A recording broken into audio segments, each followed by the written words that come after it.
Los Angeles, a city known for its glitz and glamour, beautiful weather, and diversity. A city that attracts thousands of people every year.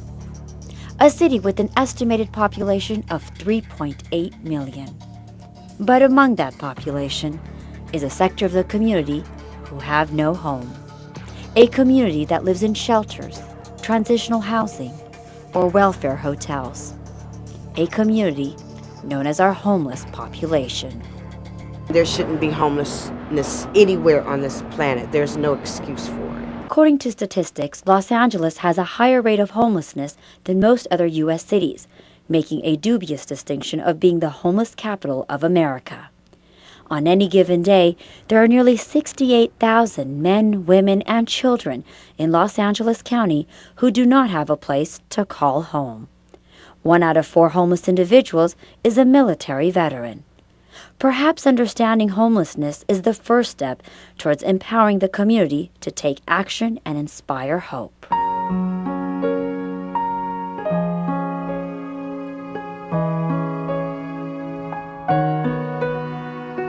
In fact, many people, you and I, may be just 1 or 2 or 3 bad decisions or traumatic events away from being homeless ourselves. Not every homeless person is homeless because they're lazy, because they don't care, they have a drug problem or alcohol problem, but something may have happened where they can't take care of themselves. For me, it was mental illness. People were homeless because they liked it. That's not the case. People are homeless because they've been victims of crime, particularly domestic violence. They are homeless because of mental or physical handicap. They're homeless because they have no job skills, or the job skills they have are now totally obsolete. So there are a number of reasons for people being homeless. They're looking for a way to survive and to become part of community. We can make a huge difference. Homelessness creates a bleak picture. It is often assumed that homeless people are harmful, unproductive, and a nuisance to society. Many times there is a misconception that homeless individuals are looking for money for alcohol and drugs or are involved in crime. But are these myths or reality? Can all people in the homeless community be categorized under one umbrella? Are they not individuals with their own identity, like the general population?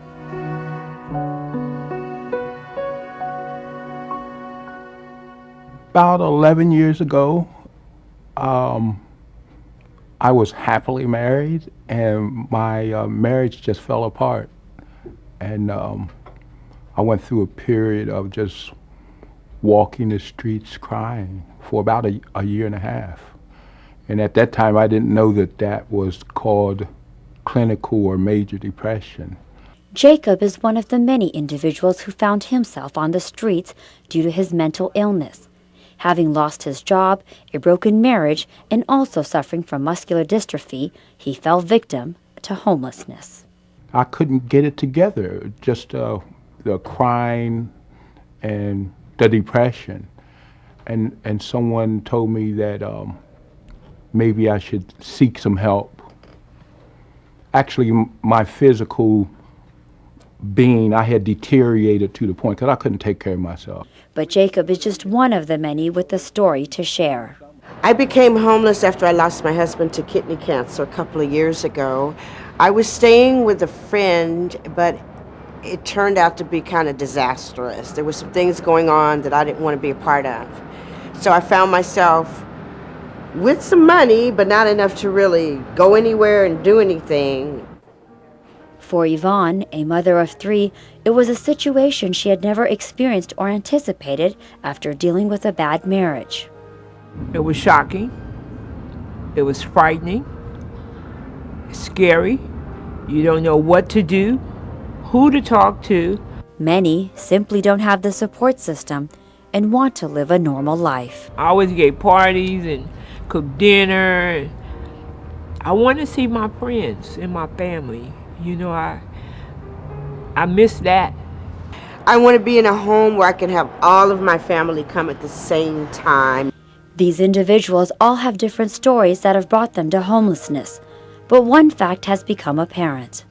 Research indicates that with rental costs growing faster than incomes and a nationwide shortage of approximately 2 million affordable units, the lack of housing is the #1 reason for homelessness.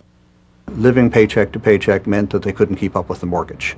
And they couldn't keep up with the mortgage. They would lose the home, lose the condo, the apartment. They would move in with relatives or they would move in with friends, and then they would ultimately wear out that ability to be housed with somebody else, and then they would end up either in a shelter or in a motel or ultimately in the street. With the mortgage crisis and people losing their homes, people haven't been saving as much as they should be saving. I think people are starting now to end up in crisis situations where they don't have the ability to stay in their homes.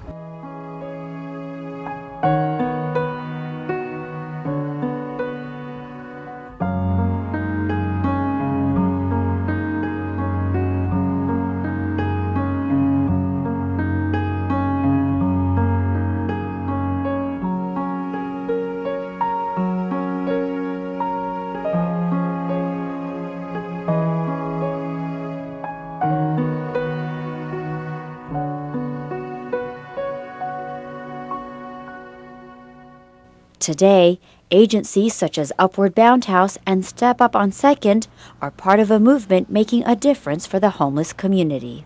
Step Up is a psychosocial rehabilitation program for people with mental illness, and as part of that we provide comprehensive services. We provide 2 meals a day. For homeless members we have shower and laundry facilities. We also provide vocational training and assisted employment.